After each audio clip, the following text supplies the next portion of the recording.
Okay, guys, let's start class by discussing our learning target for today. Can I have a volunteer read today's learning target? Yes.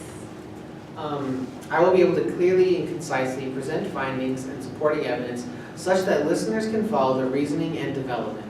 Okay, so now I want you guys to turn and talk to a partner and discuss today's learning target, what it means to you, and why it's important. Go. I will be able. I see it as that I will be able to, take information that I've gathered and express those to other people, but in a way that's like very clear, and so that everyone can easily understand what I'm saying. And I think that's really important because like if people are understanding what you're saying, then like what's the point of saying it? Which is important in order to have Having listener comprehension is really important.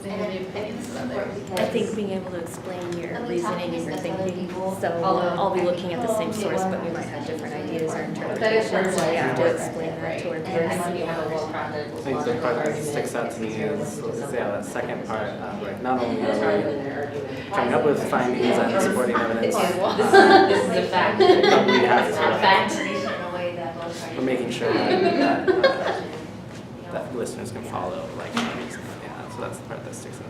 All right, class, let's wrap it up. Do I have any volunteers?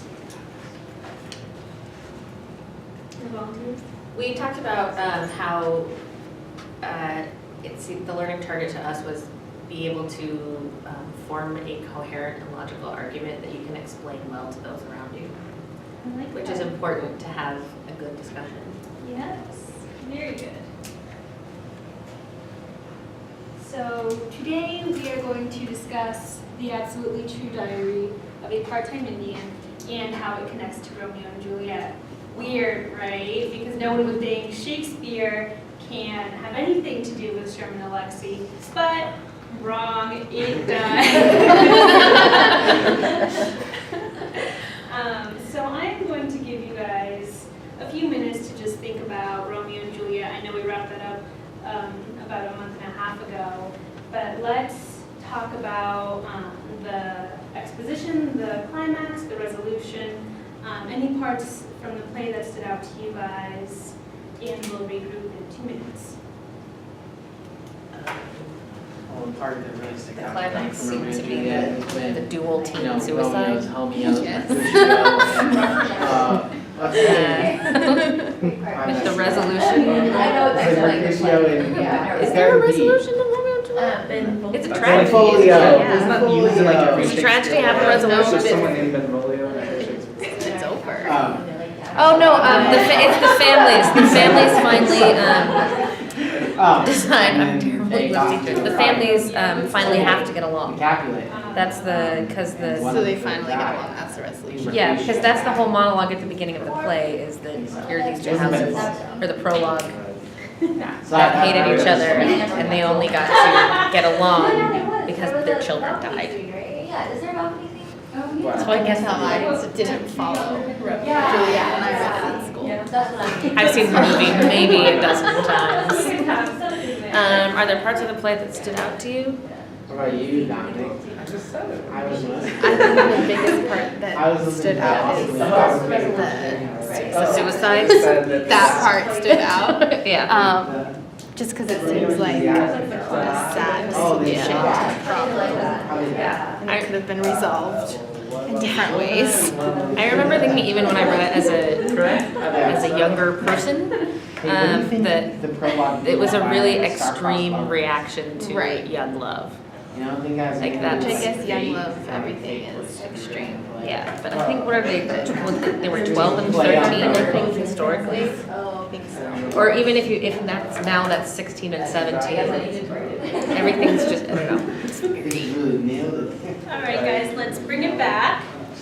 So I think it's kind of hard to figure out how Sherman and Alexie and Romeo and Juliet can have things in common. So I want to give you guys a few prompts to discuss. So there's a few themes and a few literary devices that Sherman Alexie and Shakespeare both use, specifically in Romeo and Juliet and the Absolutely True Diary. So I want you guys to discuss fate in Romeo and Juliet as well as in True Diary. So are there any parallels between the two stories? Is there any foreshadowing in either of the books or stories that you can think of? Conflicts, the protagonists, is there anything that they have in common? And internal conflicts. So I'll give you guys a few minutes to discuss those.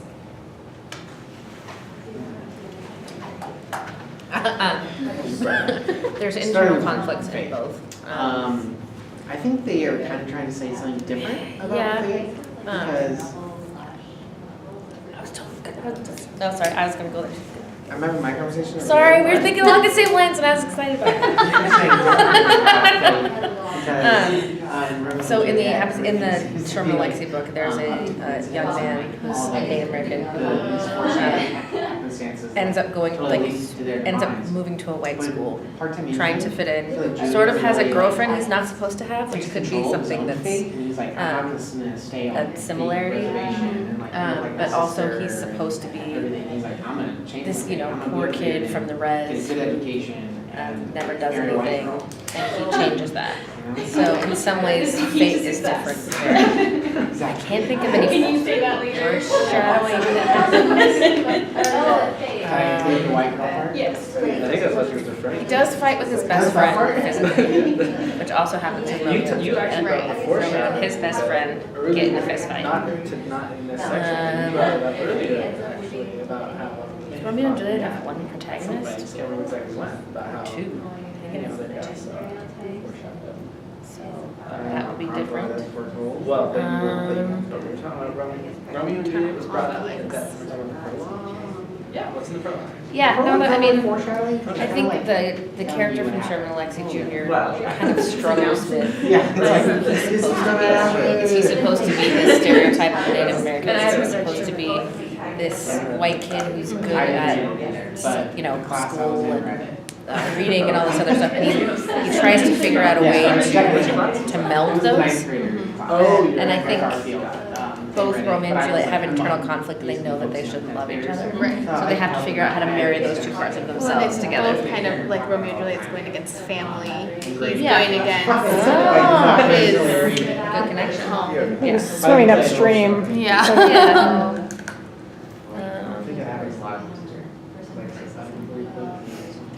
Luckily, no suicide in Sherman Alexie novel. Okay, guys, I heard some really great discussions out there.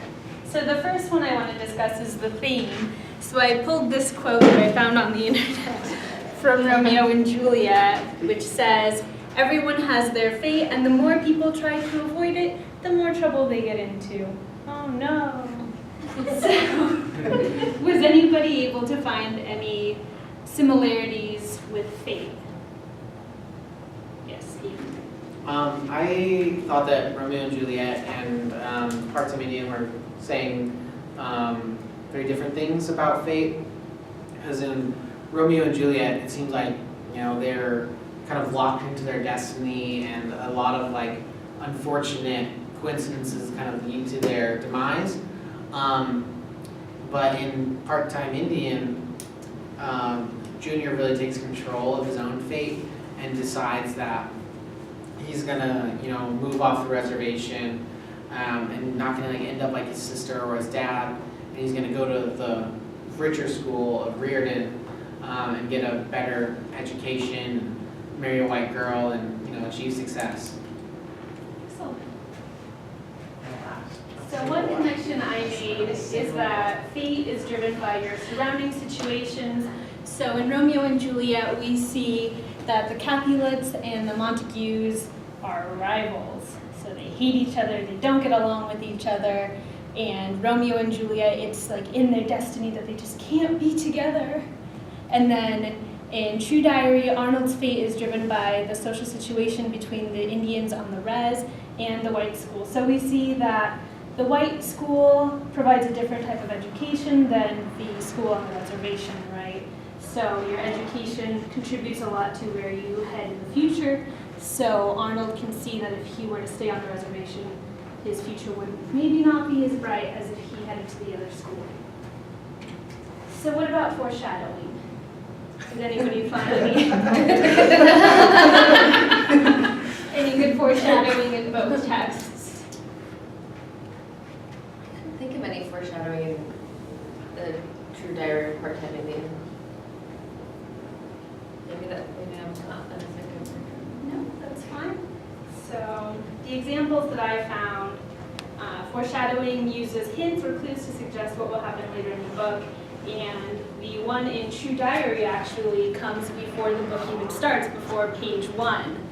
Sherman inserts a quote that says, "There is another world, but not in this one." So what do you guys think of that? There is another world, but not in this one. Oh, but it is in this one, sorry.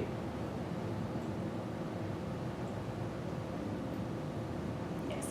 Well, I think that might have to do with how Junior copes with all the trials and the internal conflicts he goes through. He really gets into his drawing and in his cartooning, and so I think that maybe that's the world they're talking about. It's like that creative world where it's like, Junior was able to escape his hardships and go somewhere safe. You could also say he lives in two worlds, the Indian world and the white world, right? Part of the time he's in the Indian world and part of the time he's in the white world. So in Shakespeare, in the prologue, he tells us a pair of star-crossed lovers take their life. So we know it's not going to end well. Kind of like that picture I showed you guys before. So the next one, theme, conflict. What kind of conflict did we see? Well, there was physical conflict, so Junior and his best friend fight, and Romeo and his best friend get in a fight. But also there was internal conflict, so Junior had this conflict within himself about which world he belonged in, and both Romeo and Juliet had an inner conflict about, I love my family, but I also love this other person who I'm not supposed to. Did you see any other conflict in the two texts? No, maybe not? Okay, so the Shakespeare example lines up with what Erin had to say about how they love each other, but they're not supposed to, right? Because their families just hate each other. And then in Part-Time Indian, same thing. Junior's an Indian from the res. He goes to a white school. We see a lot of conflict throughout the novel where he does fight with his best friend, and we also see conflict between the basketball team that he used to belong to and the basketball team that he now belongs to. There's literal conflict between the two because the white school wants to be better than the other school, and the other school wants to be better than his new school.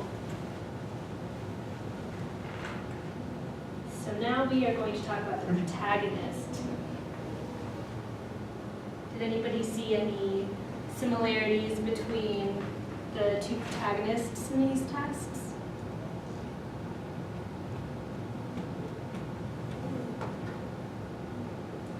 So, Shakespeare uses Romeo, one of the main characters, and he is a lonely, determined teenager dealing